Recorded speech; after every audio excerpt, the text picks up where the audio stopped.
நல்ல மழை நேரத்தில் நைட் டின்னருக்கு இட்லியோ தோசையோ அது கூட இப்படி ஒரு தக்காளி சட்னி சேர்த்து சாப்பிட்டா எவ்வளோ நல்லா இருக்கும்ல. சும்மா காரமாக நச்சுன்னு இருக்குங்க.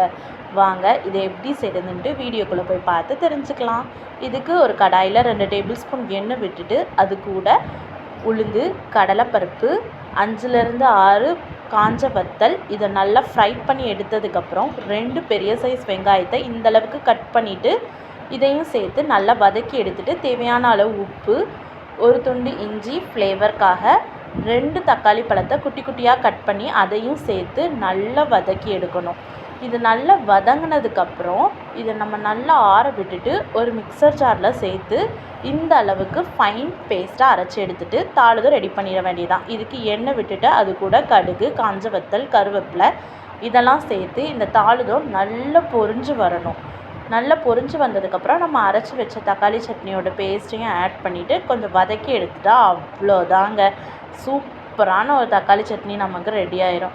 இதை நம்ம இட்லி, தோசைன்னு எது கூடனாலும் சாப்பிட்லாம். இன்றைக்கி நாங்கள் இந்த கீ ரோஸ்ட்டு கூட தான் நம்ம தக்காளி சட்னியை பேர் பண்ணி சாப்பிட்டோம்.